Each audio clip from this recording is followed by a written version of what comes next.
Hello, everybody, and welcome to a very special episode of Eat the Buckle presents a moonlight walk around the lakeside with best friends Josh and Aaron.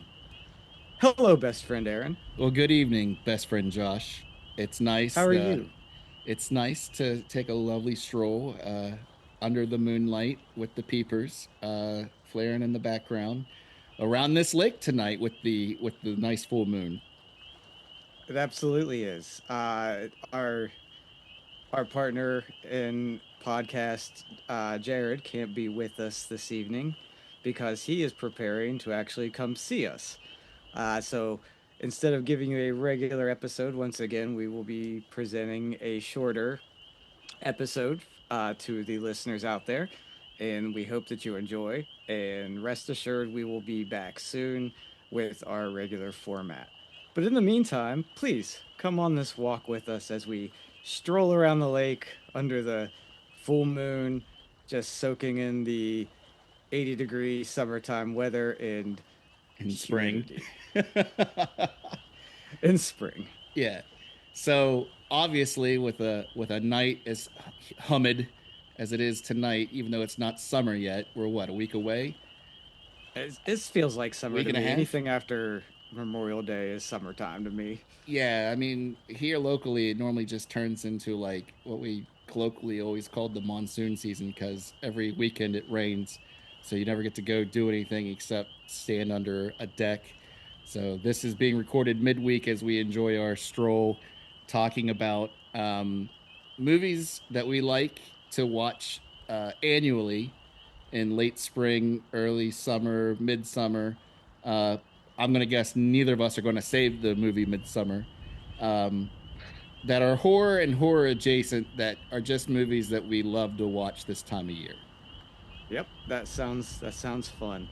I'm game for that. So, uh, without further ado, let's go ahead and get started. I mean, obviously, number one for both of us, without having to even ask, is going to be our springtime viewing to kick off the end of spring, summer, is The Burbs from 1989. Yep, I couldn't agree more. The Burbs is the perfect summertime horror slash comedy.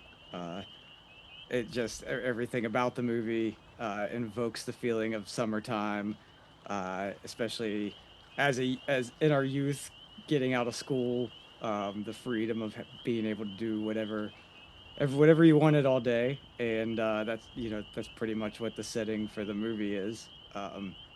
The summertime in a neighborhood, and it really just kind of it hit home then when I was a lad, and it hits home now when I'm a 45-year-old sad sack. I mean, it is really true. Like, it's adults acting like children, which I'm sure is a Dante twist on the whole thing, where they're supposed to be acting as adults. But it's just one of the. If you've never seen the movie, it's Tom Hanks has new neighbors that move in next to him that he's never met. He has never even seen his old neighbors leave the house.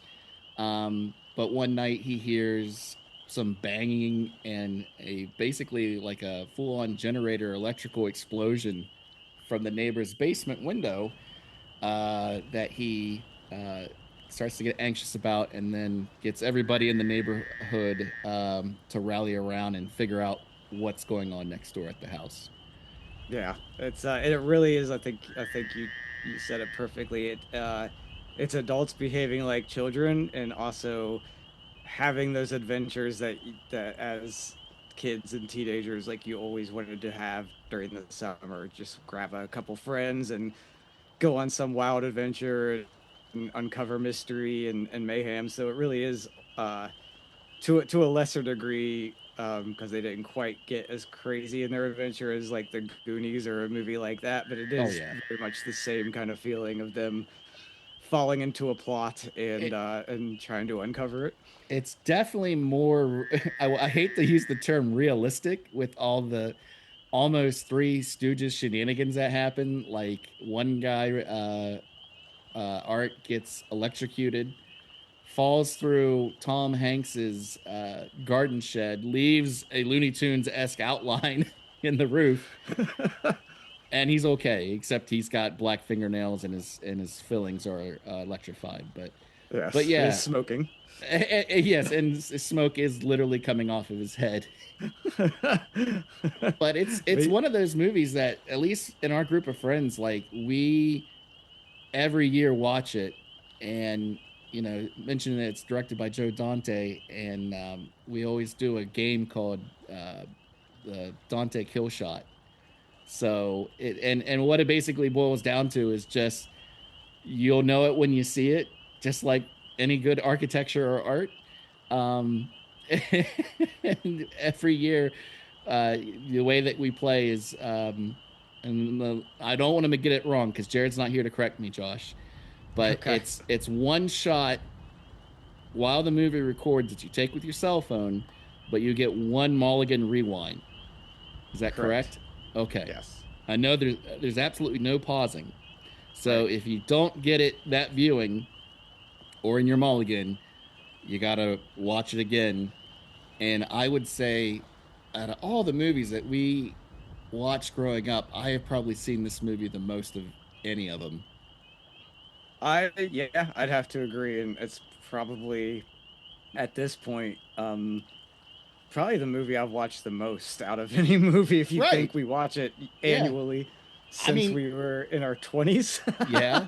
And honestly, there are times that I watch it at the end of summer just to keep that feeling going in September.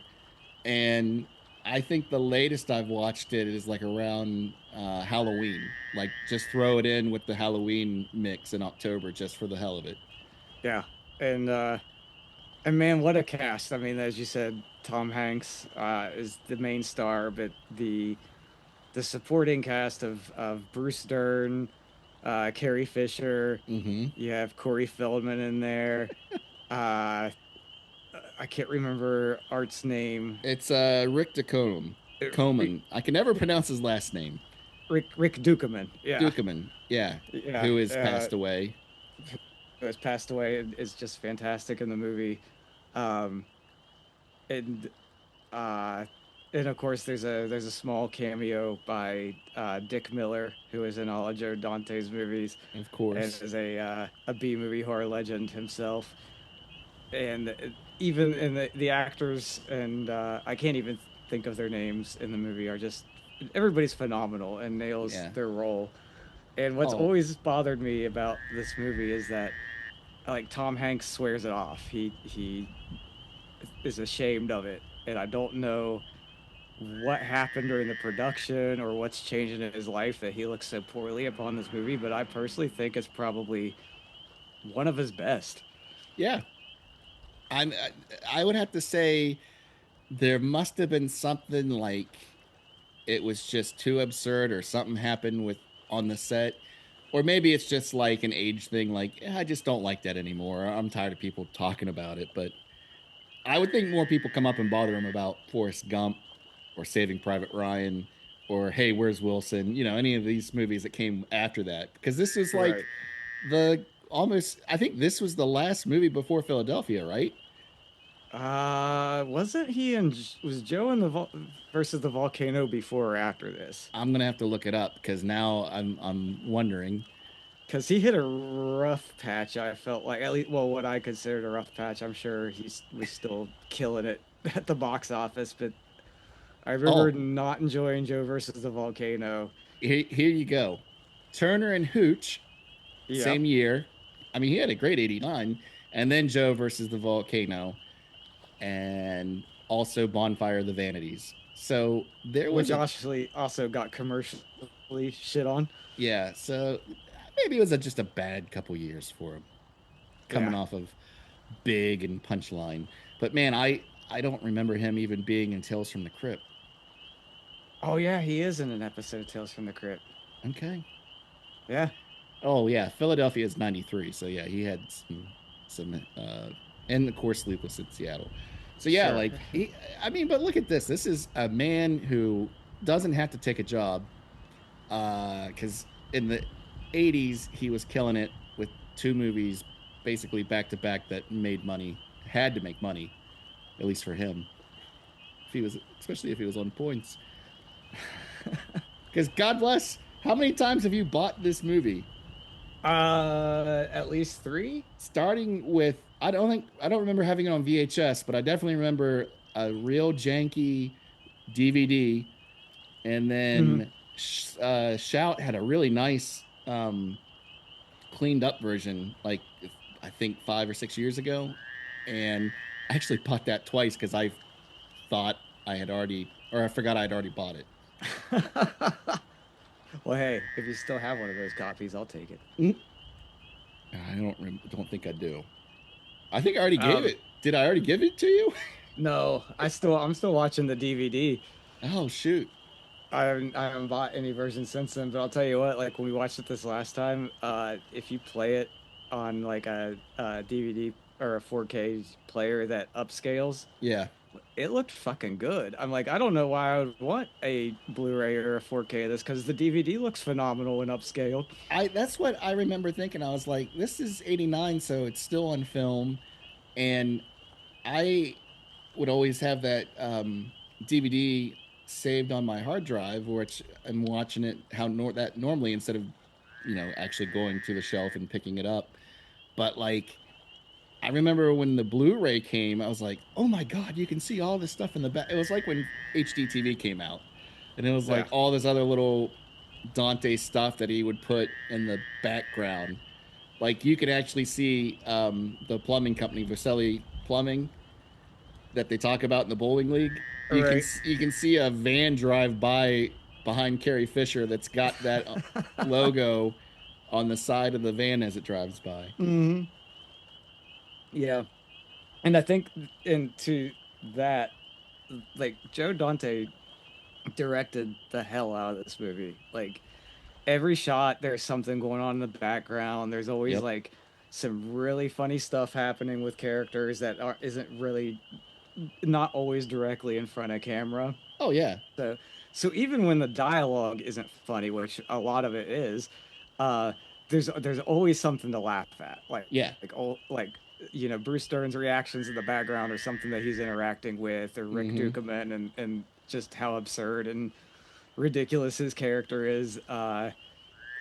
It's really just like beat for beat, laugh for laugh, like it's packed. And Yeah. I I just can't say enough good about this movie. I feel like if you have never seen The Burbs and you're listening to this podcast, you need to do yourself a favor and track down a copy of it or rent it on streaming. I don't think it's free to stream anywhere, but it is worth whatever amount of money you can spend to see it. Yeah. It's a treasure of a movie. Absolutely. And if you have someone in your family that absolutely hates horror, it's horror adjacent enough that everybody gets their scratch itched between all the comedy in it and all the horror. Well, not For sure. the little sprinkle of horror, especially towards the end of the movie, where you Yes. get the Leatherface cameo Yeah, that's right. on TV. That's right. All right. Well, obviously that was going to be an easy one for us to share with you guys. What do you, as you move further into summer, what's your next movie? The next one on my list is From Dusk Till Dawn. Really? Yeah. That you had to watch for the podcast? Yeah. No, we didn't watch From Dusk Till Dawn for the podcast. We watched Planet Terror for the Oh, podcast. oh God, am I stereotyping movies now? Hold on, But let me pick up this rock and skip it. Just to okay. That's real upsetting. Hold on, here we go. That didn't go very far. All right, so From Dusk Till Dawn, you watch every year. Let me try to skip one. That's how you do it. Okay, thanks. Yeah, well, so I don't wouldn't say I watch Dusk Till Dawn every year, but it is one that I often think of in the throes of summer, and I can't even remember. I think it initially came out before summer break, but I do often return to it in the sweltering months of summertime, and I Oh think it's yeah. just because they even show that like portray that in the movie. One of the first scenes takes place in the little uh like rest stop at the side of the road, and the sheriff comes walking in, and he's like, "It's a hot goddamn day." Yeah. And like on all, it takes place in the desert, near the it takes place in Texas near the Mexican border, and everything is just like bright sunlight, and everyone's like covered in sweat, and it just looks kind of like hot and grimy. Yeah. um so yeah, it really, again, just kind of playing on nostalgia and just how summertime can feel. um yeah, that one is one that I revisit very often, and usually if I'm going to watch it, it's going to be during like June, July, August. Oh yeah, yeah. Because I can remember even watching that in the summer growing up at your house. Yeah, Oh, yeah, that was another like that and Ed Wood. I feel like we watched all the time once we started making our own movies as kids, yeah. and just rip those movies apart left and right to like pick everything out of it, like try Right. like lines of dialogue, staging a shot or at least trying to, and everything else like that like that. And what was the third movie I was thinking about that was kind of like that for us? Maybe Reservoir Dogs, but I don't feel like we watched it. Killer Clowns from Outer Space, probably. I feel like maybe Yeah, we tried to do that a little bit, but that's actually not on the list of movies I was going to talk about, but that's another big summertime one. oh yeah, because it's just the thing with like horror movies to me when I go to watch like in summer.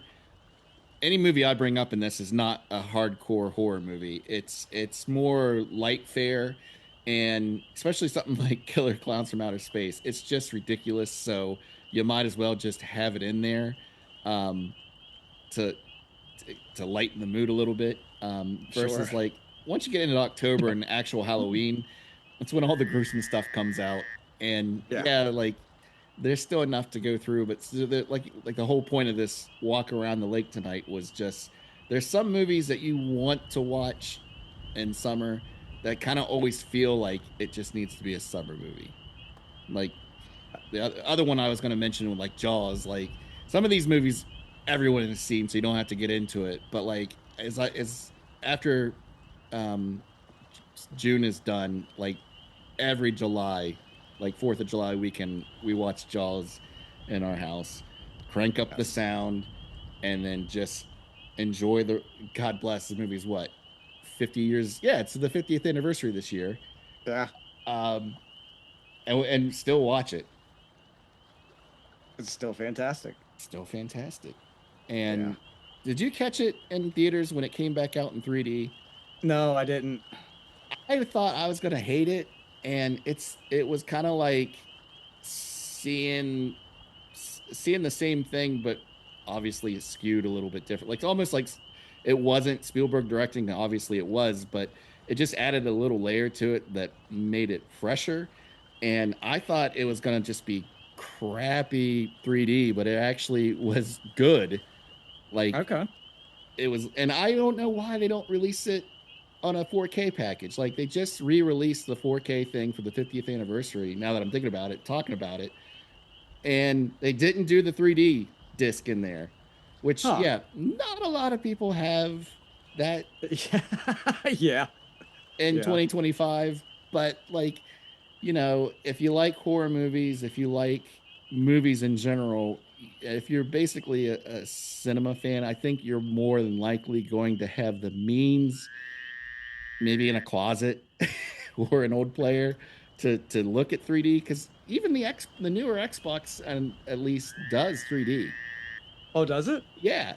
I didn't So, realize that. and I think even like the 360 had it. So it was just like one of those things where if you got an old video game system and just you can buy um, glasses off the internet for like $10. Come on, just release it already. Yeah. Starting to sound like Snyder Bros. So is that your number two? That's my number two. Yeah, Jaws. Okay. we'll do Jaws. Okay. And Uh all of mine are kind of basic, so I feel just real, just a simple country man talking about his summertime viewing habits. Hey, you like what you like, and Yep. no one can take that from you. Yet Yet. we're gonna. Oh no, no, we have to keep this light. I'm sorry. Yes. This is a That's right. moonlight stroll. A moonlight stroll. We're Let's just count lightning bugs and relax. here, friend. Cast another rock. Oh, there it goes. Thank you. There it goes. That's how you skip a That rock. was a better rock.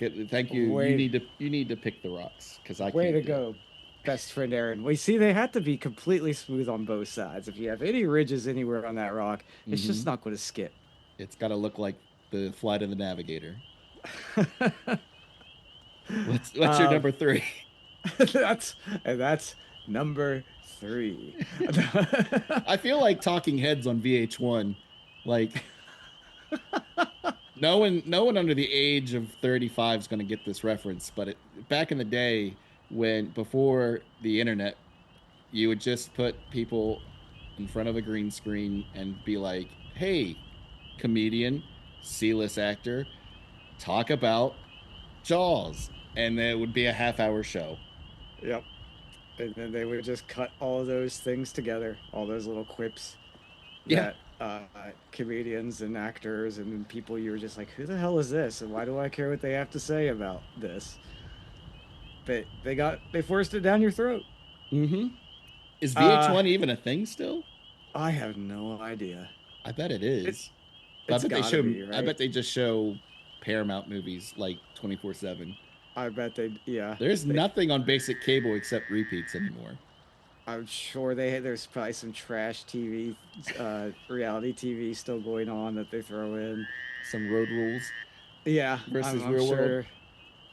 I'm sure that someone's still pimping rides out there, and someone's still showing off cribs That weren't their real cribs. that weren't their real cribs, showing off their copy of Scarface. Anyway, uh, my last. We're doing one more piece. Yeah, we'll do three apiece. Okay, the verbs was our first. Verbs Shared. was first. Okay. I had a hard time picking my last bit. I had to go with Army of Darkness. Oh, actually, when we were talking about that earlier about movies that we lampooned all the time, that Yeah, should have been the synapse firing. But yeah. again, under the strawberry moon, just couldn't think.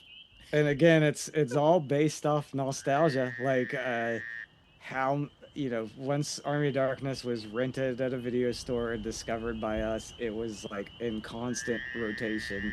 Oh Uh, yeah, and so of course, when summertime hit, school's out, it was like every weekend, every sleepover, Army of Darkness was included. Usually included in one of the two or three movies that we would watch late at night, and to the point where like, the Evil Dead obsession came from that, the Sam Raimi infatuation came from that, and again, like you said, when we started picking up cameras and making our own movies, like so much of what we did was just influenced by Army of Darkness. yeah. Uh, and in the movie itself, like I still just have an incredible time watching that movie.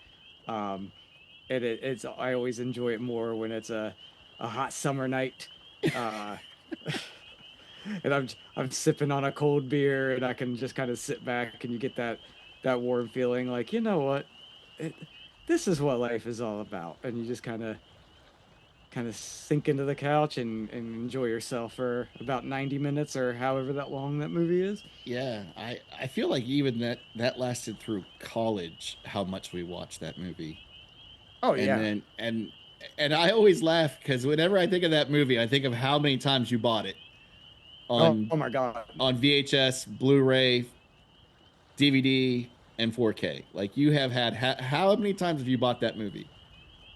I have probably four versions of that movie sitting on my shelf right now. The first time I bought that movie, and this is kind of funny, just to think about how, you know, and this is such a thing that people already say, but how much has changed just in our lifetime. Yeah. The first copy of that movie that I actually owned, I bought off of Prodigy. Remember that internet service before AOL or right Yeah. around the same time as AOL? Yeah. Okay, so our friend Andy had Prodigy, and there was like an online, sales place, similar like a marketplace, and someone was selling bootlegged copies of the Japanese subtitled version of Army of Darkness that had the alternate ending. Where he wakes And up in London. yes, Okay. and I paid for like I begged my parents, paid for a $35 money order to send to somebody on Wow. Prodigy to send me a fucking VHS copy of that movie just to have the version that had the original ending and the Japanese ending And it was or blurry the as can be, alternate ending. right? It actually it was the tracking was a little bad on it, I Yeah. remember, but it wasn't really that blurry. It was the quality was actually not too bad, other than the fact you could tell he had dubbed his VHS copy over and over and over again. Yeah. And you said that was VHS, right? Yeah, it It had was to be. VHS, yeah, Yeah. yeah. Oh man, I don't even know. I just bought it in the last few years because I kind of got burned out on that, and I know I haven't watched it every year like that, but um, anytime it's one of those movies that like we were at the tail end of the Monty Python thing where people just absolutely loved Monty Python and would just repeat it to each other. They Uh, still do. but I can't imagine anybody under the age of 35 doing that. But uh really, all right. Well, you are in the streets more than I am anymore. I try to stay back in the hollow and just pay no mind. But Generally, it's the people you'll find on Jarrett's subreddits with him. They keep it alive. well, that's it. This has to be our age people, but yeah, like what I was gonna get at was this like it was one of those movies that you would could just not you could go to a party and it would be on like at a house party and there would always be like two or three people high as a kite just sitting there laughing watching it and just running off lines Hmm. and it got to a point where it was like Monty Python where I was like I have to step away from this and Yeah, so there was probably a good 10 years that I didn't watch that but I would still watch like Evil Dead 2 or 1 and Ash versus the Evil Dead was great when it was on was that Stars. yeah. Yeah. So like I still liked Evil Dead, but that movie we in my mind just to not be able to sit there and run lines of dialogue with Bruce Campbell on the Yeah, TV, I had to go step away for a while from it. I totally get that. I do find it nauseating. I never really enjoyed it, but especially now I can't do those types of watch-alongs where people just sit there and quote the movie back and forth, and that's annoying. But if you're by yourself, or Yeah. maybe you and one other person that know, like, okay, that's not the way you watch a movie together, and you sit down and you throw that on, you still have a great fucking time. And Bruce Campbell, holy shit, what a like tour de force performance out of that man. Yeah.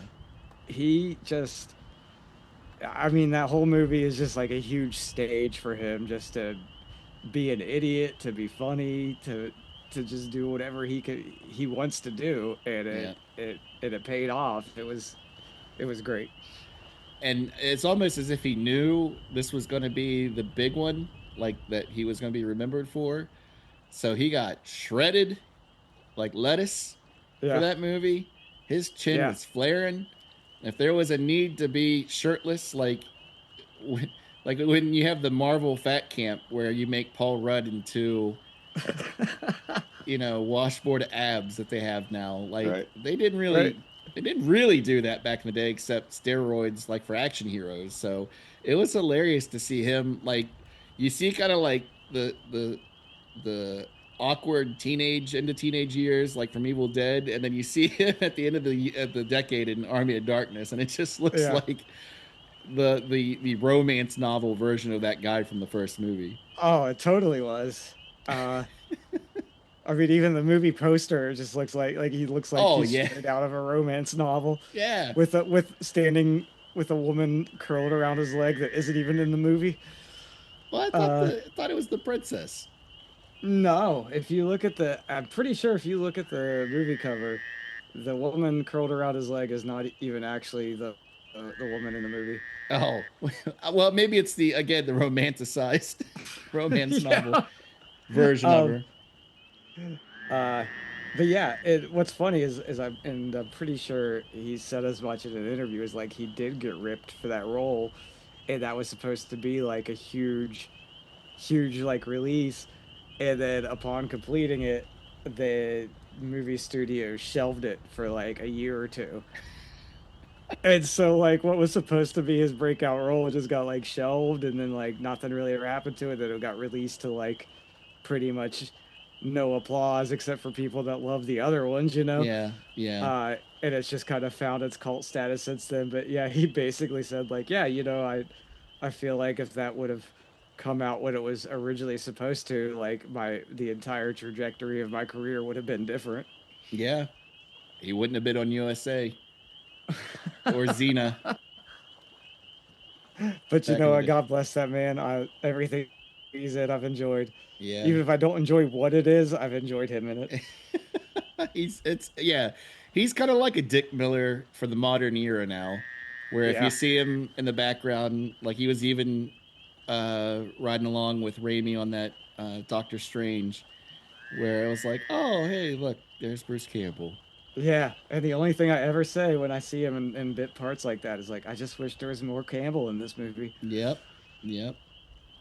Well, my last movie is more July sweltering ballsack heat movie is Cape Fear from '91. Oh, that's a good one. Since they have the fireworks and it's the South, the real South. West Virginia is not Southern. Parts of it are, but where we're from, far from it. No, But there is Southern West Virginia, and that is a whole other place on its yeah, own. But yes, that's there are parts of West Virginia that you just don't get off the interstate and don't break down, or you'll be in an Eli Roth film, for real. right. And we grew up here, and it's just matter of fact. But anyway, Cape Fear, Scorsese's, and our old friend Freddie Francis. Don't forget, Yep. Good old Freddie Francis. cinematographer. That movie, I've seen the first one, and the remake to me is bar excellence, par none, whatever the term Oh is. yeah. As we're late in the evening walking around the lake here, um, just oh, Joe Don Baker's in it, and R.I.P. again, and I don't even want to do the breakdown. Just go rent it, and it's not on 4K. Why? Why is it not on 4K? A lot of De Palma isn't on 4K. No, that's Scorsese. Wait, Cape Fear is Scorsese? Yeah, Are you sure about that? yeah, Mr. Martin Are you Scorsese, positive? 1991's Cape Fear. His Directed cinematographer. by Martin Scorsese. Yeah, I finally broke No down way. last year and bought the Blu-ray because I was like playing that game of chicken where I don't want to buy it on Blu-ray and then 4K comes out instantly the next month. So I have gotten in the habit of like looking at release calendars. Holy shit, that is a Scorsese joint. Yeah, but it's Nick Nolte, um, De Niro, and Jessica Lange, Juliette Lewis, Robert Mitchum, and Gregory Peck from the first one make appearances. Joe Don's in it. But yeah, it's if you've never seen it, just rent it online. Go to your library and borrow the DVD or Blu-ray and pop it in this summer. It is great, Oh and you'll yeah, never want to that's go to a South that. Carolina after watching it. Nope. And you're right, absolutely. It just especially De Niro, just he's so sweaty. It's so like, just looks like he's just miserably hot throughout Yeah, that whole movie. yeah. So The great going, call. yeah, the going thread through all of these are sweat because it's summer, Yes. baby. And we used to hang out in my house where my dad did not believe in air conditioning. He would set So it to 75 if he turned it on. usually just windows open and you can listen to the apartments across the backyard's air conditioning unit while you sweat it underneath the ceiling fans. Well, yeah. Well, at least you had central air. My parents didn't True. get central air until I was out of college, which good for them. All right. Well, we've almost done one lap around the lake, so All I right, we should listeners. we should just go ahead and cut it off here. Well, thank you for joining us.